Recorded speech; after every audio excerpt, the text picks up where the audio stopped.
Welcome to 69 South, where we cuss and discuss true crime, current events, and hot topics, along with our state of society today. This is your trigger warning. Our podcast content is produced for viewers and listeners 18 years of age or older. We discuss topics that may be triggering to some listeners, so sit back, relax, and enjoy.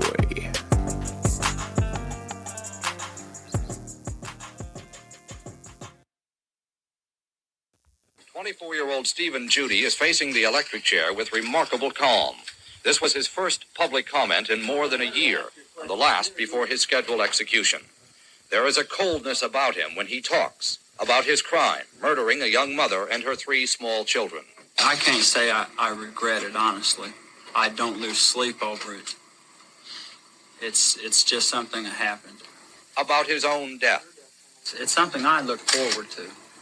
About efforts of the ACLU and others to stop the execution. They're actually going against my wishes. They don't represent me. And as far as I'm concerned, it's illegal. And about society, which he blames for all his troubles. They've had their chance. They've never really tried.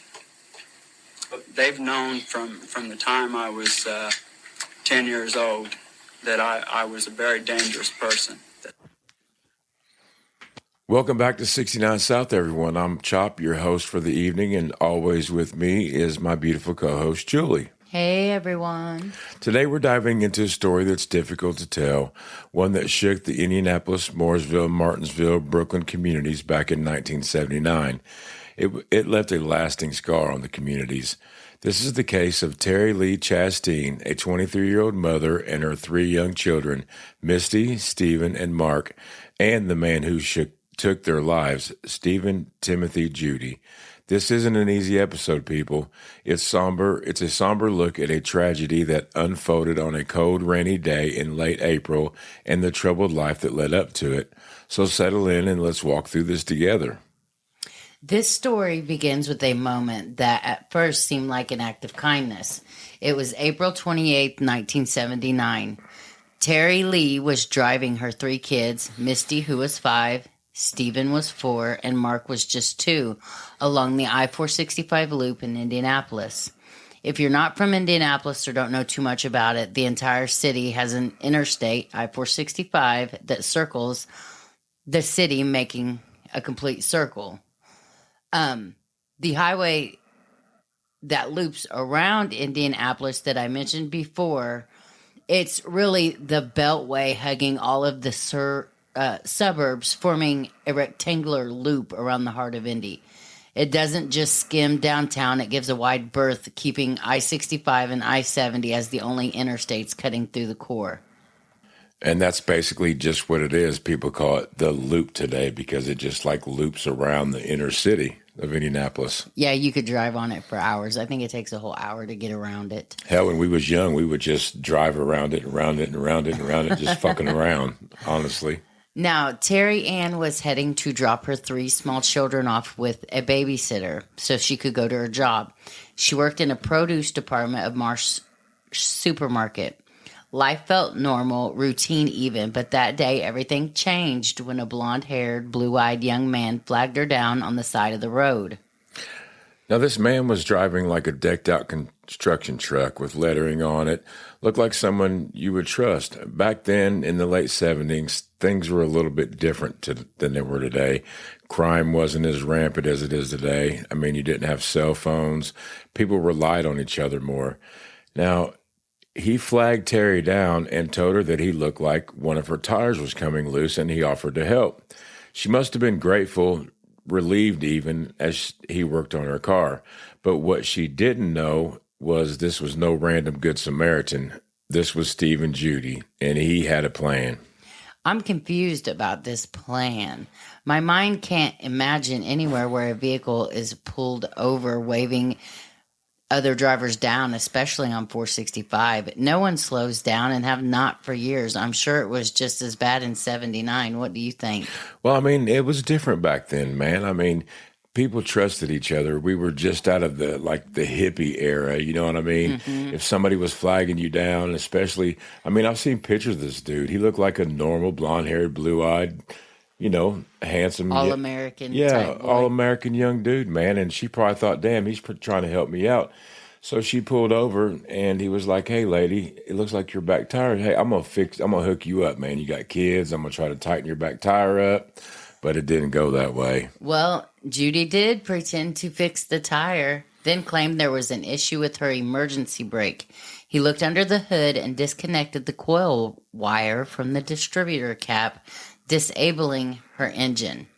With her car now stranded, he offered Terry and her kids a ride in his warm truck. The weather that day was cold and rainy, lows in the 40s, highs barely reaching the 50s or 60s. It's easily to see why she accepted. They headed south on the Kentucky Avenue exit towards State Road 67, passing through Canby, where her babysitter lived. Now, at first, it might have still felt okay to her, but when Judy passed the turn to the babysitter's house, she knew something was not sitting right. I bet when he passed the Canby exit, she was like, what the hell's going on? By then, they were heading deeper into the countryside. Now, State Road 67 in 1979 was a far cry from what it is now, mostly cornfields and quiet stretches of road. Judy drove just south of Moorseville to a bridge over White Lick Creek, a spot known back then as a peaceful place. People fished for smallmouth bass there. I mean, kids splashed in the water and families enjoyed their calming nature. But for Terry and her children, this turned into a nightmare. According to Judy's own confession, he forced the kids ahead of him and Terry down the path towards the creek. That's when the horror began. He stopped Terry, assaulted her brutally, physically and sexually. He tore her clothing to shreds, tied her hands and feet with strips from her own clothes, leaving her helpless. Then he strangled her to death with a strap from her purse. The children, hearing their mother's cries, ran back toward her. We can only imagine the terror they felt, the unimaginable scene they witnessed as they saw their mother's lifeless body. And then it got worse. Judy, in a cold and calculated act, threw each one of the three kids one by one into the 7-foot deep icy waters of White Lick Creek, where they drowned while the others watched. After the assault, he left Terry on the creek bank naked and bound and drove off as if nothing happened. Now, one good thing, if you guys don't know this area around here, about this time of year, around Easter, usually a week before to Easter week to a week after Easter, the mushrooms begin to pop up. Well, the next day, mushroom hunters were hunting mushrooms around that little neck of the woods right there by White Lick Creek just south of Mooresville. They stumbled across Terry's body near the creek, naked and bound and showing signs of the brutal attack. Nearby, they found Misty's body in the water, drowned next to her mother. They contacted the detectives and the police department, and they launched a more extensive search where they soon recovered Stephen and Mark downstream, their small bodies carried by the current. The autopsy confirmed that Terry died by asphyxiation from strangulation, though drowning was also a factor, and the children's deaths were real drownings. It's a scene that's hard to even process. Joey, the brutality, the loss, it's really overwhelming to me to even think about what them children seen and the whole situation. I mean, the poor woman was headed to work, taking the kids to the babysitter, and then within 30, 40 minutes, man, all this shit goes down. It had to be like a horror film, wasn't even written at this time. It is, Chop. But to understand how this happened, we need to look at Steve and Judy's life. Most cases like this don't start with such vicious crimes out of nowhere. They build over time, and Judy's story is no exception. He was born on May 24th, 1956, right here in Indianapolis, to Myrtle and Vernon Judy. His childhood was a nightmare, steeped in violence, alcoholism, and dysfunction. His father, Vernon, was abusive, often arrested for beating Judy's mother, Myrtle. Judy later recalled moments that stuck with him, his mother pulling a gun on his father during a fight, and his father killing the family sheep the family sheepdog in a rage after catching Myrtle with another man. His defense attorney, Stephen L. Harris, put it simply, that's all he's known since the day he was born. See, that chaos shaped him early, Julie. His criminal behavior started young. By age 10 in 1966, he was already showing signs of trouble. He had stabbed a classmate with a compass at school, tried to burn down a neighbor's garage, and began molesting high school girls by pushing them to the ground and assaulting them. Authorities kept catching him, but they just sent him back to his parents, no real consequences. Then, at 13 in 1969, he took a terrifying leap. Posing as a Boy Scout, he tricked his way into a woman's house in Indianapolis, raped her, and stabbed her with a pocket knife until the pocket knife broke. Then he grabbed a hatchet, fractured her skull, severed one of her fingers as she fought back. He was caught. He spent 6 months in juvenile detention, and then he was sent to Central State Mental Hospital from October 1970 to January 1973. There, they labeled him a sexual psychopath. No shit. Later, calling him a dangerous sadist and a psychopath. But they still said that he was legally sane, able to tell right from wrong. Now, you know what? Whenever I had posted that we were going to do this story, we had a lot of comments, and some of these comments took me by surprise, and I just want to read some of them to you. We'll be right back.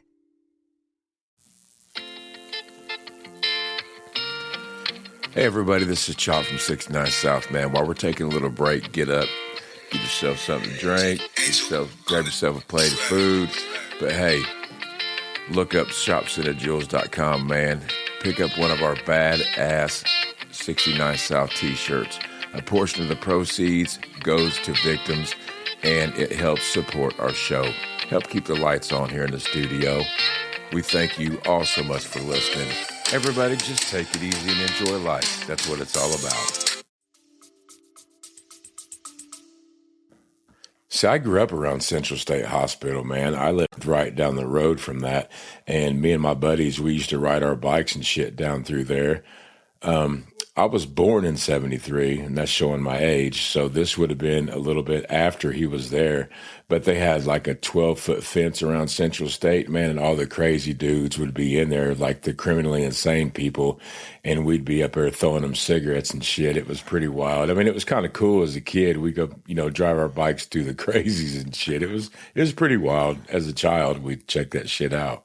Wow, that's crazy. But you had some people reach out that some of their family members actually took care of Steve and Judy when he was in Central State. Yeah, one of the comments that we got was like, my grandma took care of him when he was at Central State Hospital. And I just thought that was kind of cool, that there was so many people around that remember this case. It was big news back then. Yeah. My dad actually went to school with Steve and Judy at Washington High School for a small minute. I mean, I remember them telling me that as I was growing up, like, yeah, your dad went to school with this crazy dude.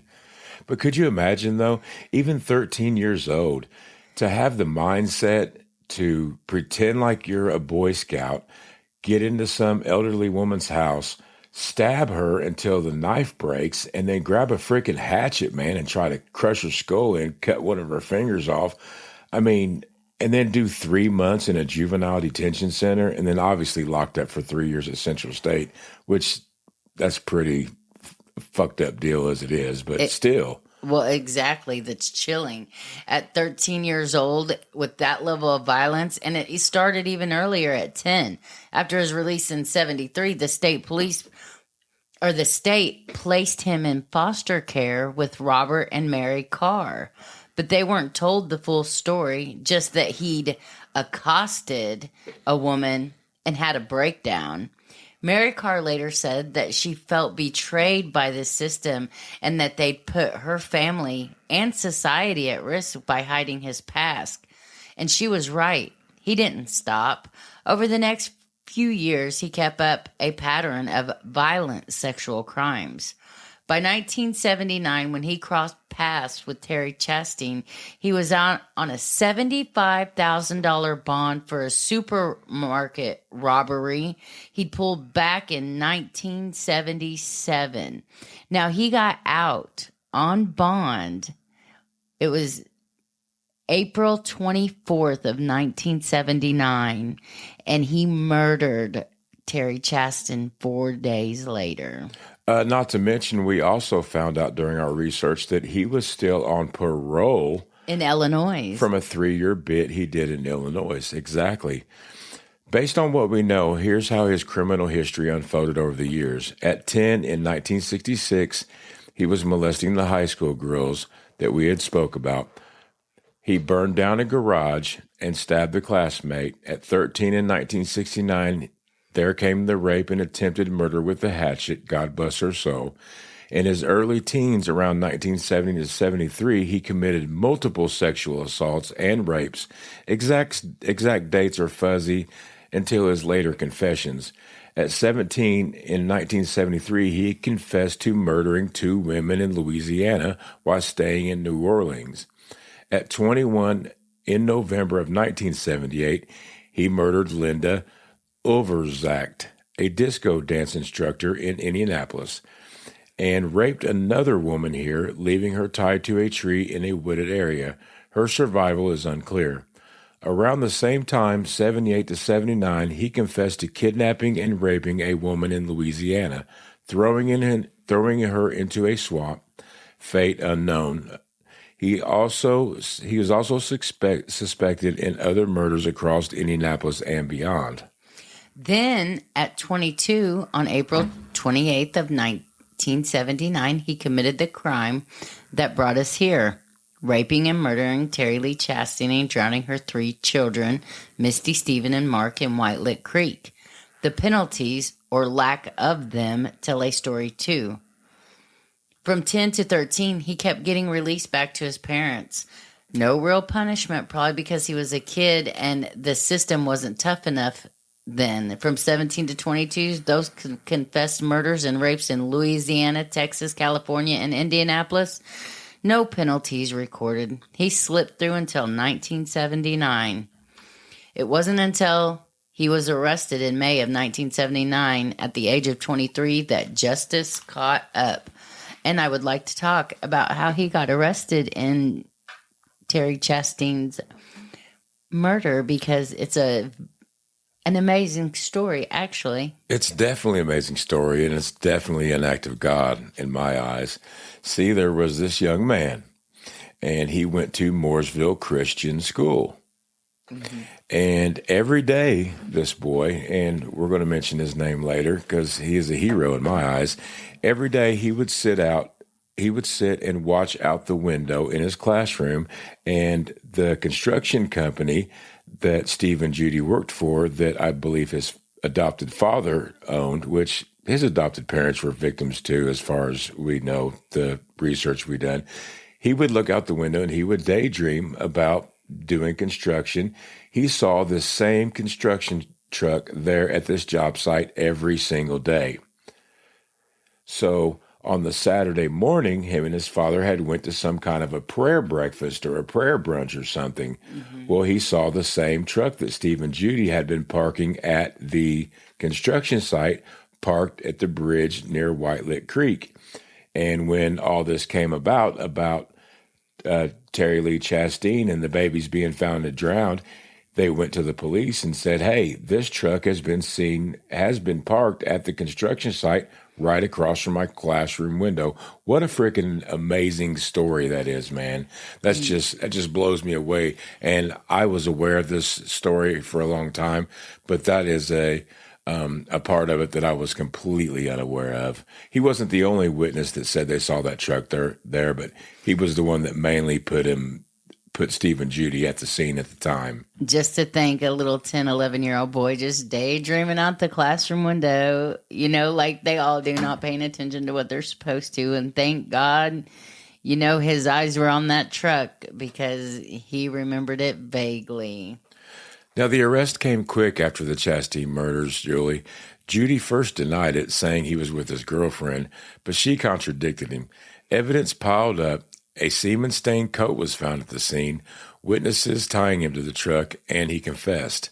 Though he pleaded not guilty by reason of his sanity, his trial started in January 1980 in Morgan County Superior Court, with Special Judge Jeffrey V. Bowles presiding. I'm familiar with Jeffrey Bowles, too. Boy, he is a hell of a judge. He was actually a judge in Hendricks County, and one of our kids actually got in trouble back in the early 2000s, and Judge Jeffrey Bowles presided over. And I'll tell you what, he was a force to be reckoned with. I don't know if that old man's still alive, but he was a cool-ass judge. He was something else, I'm telling you. Prosecutors Thomas Gray and Stephen A. Oliver laid out their case, and Judy's own testimony, where he detailed the rape and the murders, sank in his defense. On February 2nd, 1980, the jury convicted him of 4 counts of first-degree murder. We'll be right back.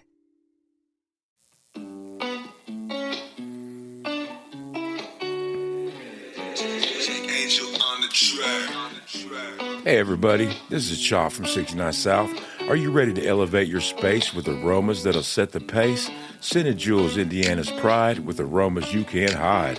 The classic wax melts, oh so fine, then squeezable melts, the scent so divine. Dazzle your senses and level up your vibe. Scented Jewels bring an aroma to your life. We use this in our studio and our home as we have teenage boys and pets. It makes our place smell so fine. Use promo code 69South for 10% off today. Shop Scented Jewels, luxury in every way. Head on over to Shop Scented Jewels. That is www.shopscentedjewels.com and get 10% off your order today. Thank you. We've got some newspaper articles from the trial we'll read later. Coverage that captured the shock and outrage as this unfolded. For now, let's keep going with what happened next. Now, the sentencing phase is where things got wild. It was divided into guilt first and then sentencing, and then Judy took over. He ordered his attorneys not to present any mitigating evidence, nothing to soften the jury's view. He then stood up in open court and told them, I honestly want you to give me the death penalty because someday, somehow, I might get out. He said he'd kill again if he could, maybe even them, the jurors or the judge. He went further, threatening each juror individually, claiming he knew where they lived, making sure they saw him as a danger that wouldn't stop. He didn't let up either. During final arguments, he told his attorneys not to fight the death penalty. They followed his orders, only suggesting to the judge that he considered the death penalty's statutes constitutionally. Judy wanted this. He craved the spotlight, and the end it brought. On February 25th, 1980, he got his wish, sentenced to death by electrocution. It was a big deal. Indiana hadn't electrocuted anyone since 1961 after a Supreme Court ruling in 72 paused death penalties nationwide. The state brought it back in 77, and Judy's case made it real again. I'll tell you something cool that I also figured out during researching this case. They called the electric chair Old Betsy. Yeah. And they actually made Old Betsy out of the wood, out of the old guillotines that they used to use to execute people in Indiana. The guillotines is the staircases that went up where they used to tie the noose around people's necks and hung them. They took the wood out of that when hanging become obsolete, and they used that to make Old Betsy out of. Wow. That's pretty freaking cool if you ask me. That's crazy. Another spotlight for these articles, Julie. We'll dig into how the papers covered that sentencing later. But Stephen Judy didn't drag it out. He waived all his appeals, speeding things up. In the week before his execution, he confessed more to his foster mother, Mary Carr, rapes and murders. Across the states, including those two women in Louisiana in 1973, Linda Unverzagd in 78, and others he couldn't confirm, like that woman he tied to a tree and another thrown in a swamp. Some even wondered if he was tied to the 1977 murder of Indiana University student Ann Harmier, but jail records show that he was locked up then, and he denied it when asked. Those confessions left questions. His true body count is still a mystery, limited by the forensic tech of the time. On March 9th, 1981, at the age of 24, he faced the electric chair at Indiana State Prison in Michigan City. His last meal was prime rib, lobster tails, potatoes with sour cream, and a chef's salad with French dressing, and a dinner roll. He asked for 4 beers, but they said no. Before he died, he gave his watch to another inmate and said, "I don't hold no grudges. This is my doing. Sorry it happened." Outside, the Indiana Civil Liberties Union held a candlelight vigil against the execution while others shouted, "Burn, Judy, burn." That day stuck with Indiana. Judy testified he'd been committing crimes since the age of 10. 200 shopliftings, 200 burglaries, 20 to 50 robberies, 24 car thefts, 12 to 16 rapes. He'd seen about 30 psychiatrists, and from 75 to 79, he was out of jail for just 4 months total. He lived with or slept with 15 women in that time. 3, he said, never heard him, and he was with 1 the week before the murders. But the other woman testified about attacks, kidnappings, beatings, and armed robbery, saying he was in control. Though one said he acted crazy while hitting her, psychiatrists Dr. John Kuliker and Dr. Larry Davis diagnosed him with an antisocial personality disorder. But every evaluation said he was sane, smart, and knew what he was doing. The jury rejected his insanity plea, and his execution closed the book. It's a lot to take in. Thinking back to 79, it's wild how different things were. No cell phones, less crime, more trust in strangers. Today, Terry might have called for help, or cameras might have caught Judy on that highway. Back then, people stopped for a guy waving them down, especially one in a work truck. It's a reminder of how times have changed and how one man's actions changed Indiana's history too. That's right on. That's right, spot on, Joey. His case brought the death penalty back into focus here, and his name still echoes as one of Indiana's worst. There's more to this story, folks. Pieces will add up as we go. From different points in time, we'll break soon to read the newspaper articles from the trial and give you the raw feel of how it hit the community. It's a heavy journey, but we owe it to Terry, Misty, Stephen, and Mark to tell it. Stay with us on 69 South as we keep uncovering the past for our community. So with that being said, we like to read a couple of the old newspaper articles. We find these so interesting and so informational. So here's one that said, there was a time that Steve and Judy was willing to bet a week's wages, which back then probably wasn't $100 or $200, that he was right in believing if you picked up a girl hitchhiking, she was your property in your car and you could do anything. Terry Lee Chastain wasn't hitchhiking the morning of April 23rd, 1979. She was driving to work with her 3 preschoolers in the car. That didn't stop Judy, though, 23, from doing anything when he persuaded her as she had car trouble, lured her in his foster father's construction truck, raped and strangled her, and threw her children into a creek to drown. A Morgan County jury sat stunned Tuesday as Judy confessed on the witness stand to the murders of Miss Chastain, 21, and her children. Defense lawyer Stephen Harris led Judy to recount the murders as he sought to prove his client's innocence by reason of insanity. Today, Judy faced a cross-examination from prosecutors who want to send him to the electric chair, where no one has died in Indiana since 1961. Judy said he smoked marijuana and drank a lot of beer in the company of 2 girls on Friday night, April 27th. Then he left them and just went out riding around the east side of Indianapolis for 3 or 4 hours. Driving along the Interstate 465 in the dawn hours, he saw Mrs. Chastain. Witnesses has testified that they may have recognized each other because he once dated a girl who worked with her at a Marsh supermarket. Judy said he pulled up beside her and pointed to the rear, indicating trouble. She stopped, and he said that her rear wheel was threatening to come off. When she tried to restart her car, she couldn't get the emergency brake off. He lifted the hood, and that's when he pulled the core wall off, he admitted. When her car wouldn't start, he persuaded Miss Chastain and her children to get in his truck. He pulled off onto Indiana 67 and stopped at White Lake Creek just a few miles south. I took her down to the creek, a few miles south. Judy said in a low, solo voice, it was sometimes even inaudible. Then I raped her. He had sent the kids down the path downstream.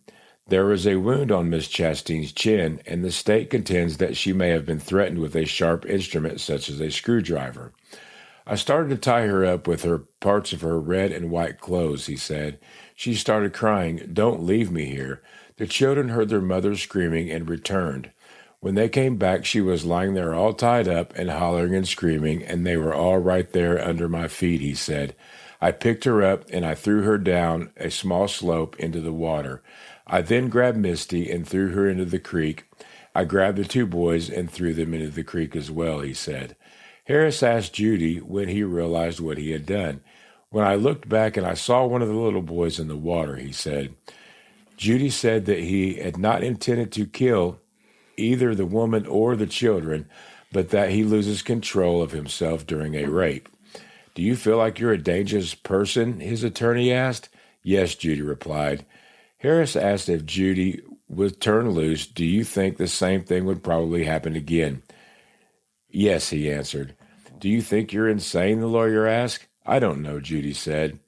Earlier in the day, he said he probably had committed 200 robberies starting at the age of 9 or 10. He had raped 12 to 15 women. A woman he raped and hacked with a hatchet. He was 13, so badly injured, she required brain and open heart surgery. These are words that come straight out of Judy's mouth from the trial that we just wanted to share with you. That was just part of some of the trial transcript. We'd already covered most of that, but here is one newspaper article we thought particularly interesting where Judy tried to escape jail. Now, a judge ordered 24-hour security of convicted mass murderer Stephen Judy after he was discovered trying to escape from his cell block early Saturday morning, officials said. Judy said he had to try to at least one time get out, said Morgan County Sheriff Deputy Richard Allen, who spent most of the morning talking to the Indianapolis man. He said he has nothing to lose. He will be on 24-hour surveillance until he leaves here, Allen said. Deputy Robert Bauer said Judy was found at 2:30 a.m. using a blanket in his attempt to pry loose the bars on the window in his cell block. Judy, 23, was convicted of last April's rape, strangulation, death of Cherry Lee Chastain, 21, of Indianapolis, and the drowning deaths of her 3 children. During the trial, which ended February 3rd, he confessed to several other rapes, but that was him trying to break out of jail. He said he had to do it just once. He had to try just one time. And wasn't it crazy? Sorry, I didn't mean to cut you off, but wasn't it crazy that the sheriff's name at the time was Richard Allen? The same dude that, in our opinion, has falsely been accused. And hopefully I don't catch no slack on that, but I still feel that Richard Allen's not guilty of the Delphi murders. I hate to say that, but that's just my opinion. Yeah, that's my opinion too. But yeah, what a coincidence. But can you just believe the audacity and the escalation of crimes that this boy had committed from 10 years old on? They said that his father was arrested over 70 times for assaulting his mother. I did read that in a newspaper article. Why wasn't he sitting in DOC back then for that many times? Come on, that's like 7-fold offender, not even habitual Well, back then there was laws against locking juveniles up. I mean, it was all about rehabilitation and not. Oh, I meant his dad. His dad in his 70 times. Oh, I know why. Because his mother would often drop charges on him, and plus that Judy's dad was catching his mom fucking around a lot. So maybe she felt bad about getting caught fucking around and dropped the charges on him. It was just a revolving door with him. I guess she was having sex with dudes in front of him and they were exposing him to porn at the A young super age. young age, like 5 to 10 years old. I guess he'd just seen it all.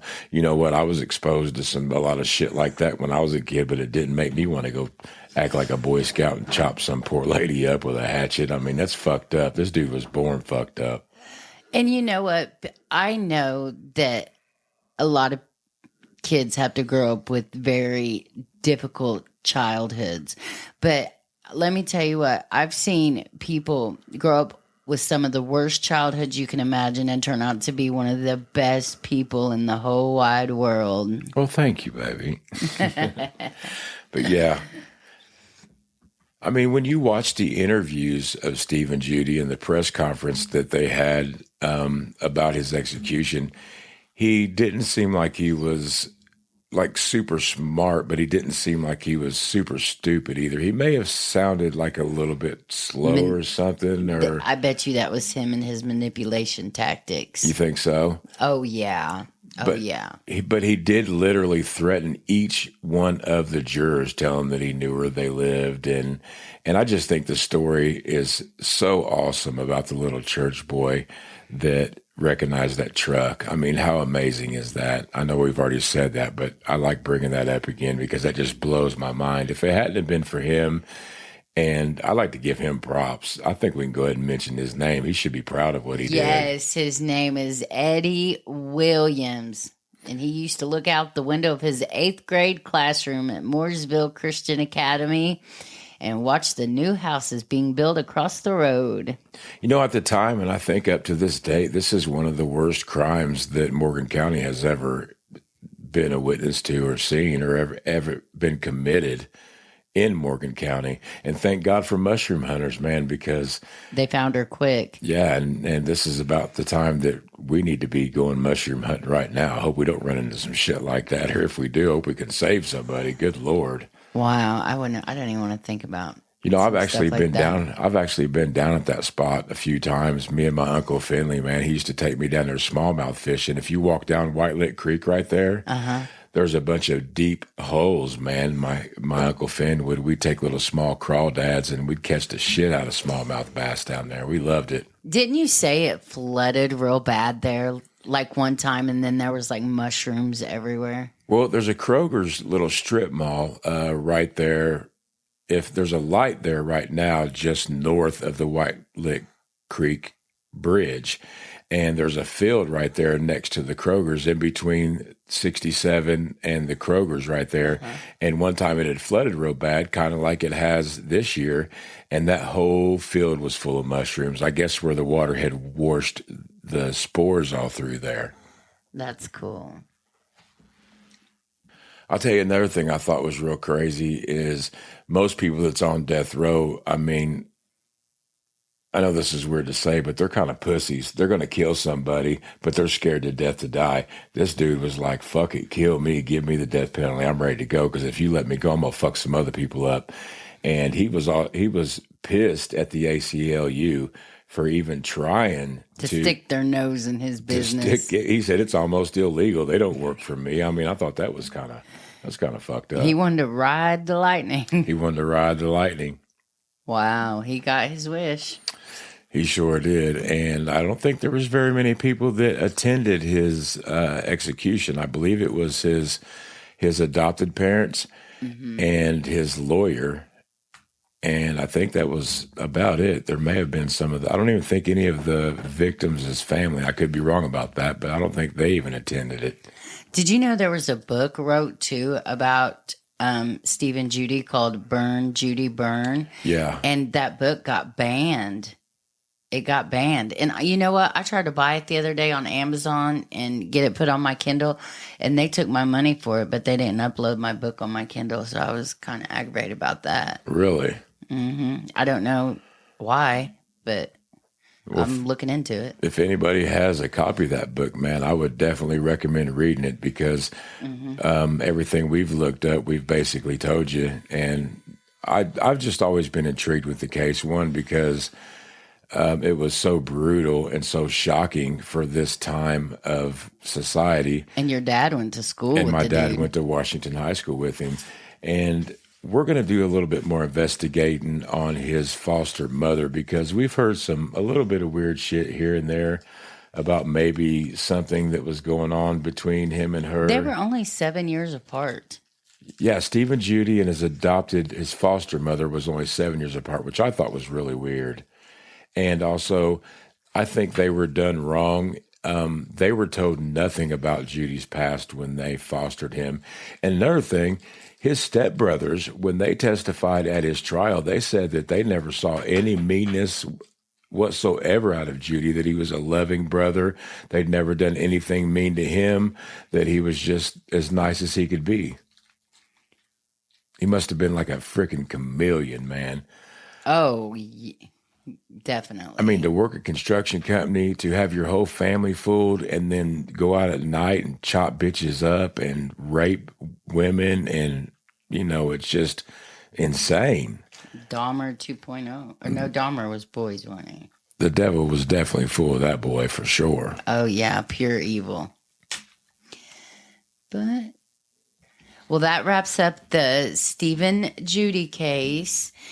And I'll tell you what, it's been a few days since we've been in the studio. We had to take kind of a little break because all that other shit was kind of so overwhelming. But we really missed being in the studio, and we really hope we got some good listeners, man, and some good fans now. And we hope that you guys missed us as much as we missed talking to you guys. We love interacting with you guys on Facebook, and we love all the feedback we get. And don't forget to buy some badass shirts. yeah, you can go find them shirts at shopcentajewels.com. Or if you want to pick them up local, go to the Centerton gas station on Indiana State Road 67 and Robb Hill Road. They have them in there, And all kinds and all sizes. Well, they're black and red, and they got some killer ass food too. I eat lunch there sometimes and get fuel. isn't it the Cuban food? Well, they got some good chicken, and I don't know what they do to their brown gravy, but it's fire ass brown gravy. It's like addictive. I could drink it, like drink a cup of their brown gravy. Yuck. Wait, until then, everybody, look us up on Facebook, and we got something cool coming for you next week. You got to tune in. We have a story next week that I could not believe. Now, this story is going to be covering two individuals from Martinsville. And Shocker. it's a sad story. It really is, but it needs to be told. And don't you worry, we are still digging deep in the Ron Lee case, and it is coming. There's just so many different moving parts to this thing and so many different opinions. We want to filter out what's right, what's wrong, what we believe. We have people that we need to go interview. We have a few more interviews we have to do, and we're going to be getting that Ron Lee case to everybody. We're really excited about doing that one. But check us out on Facebook. Check us out on Twitter. Check us out on... It's X now, honey. Damn it. Why do I keep saying that shit? I'm old school. TikTok. Anyway. X, Instagram, Facebook. Yeah, all that YouTube. shit. All that shit.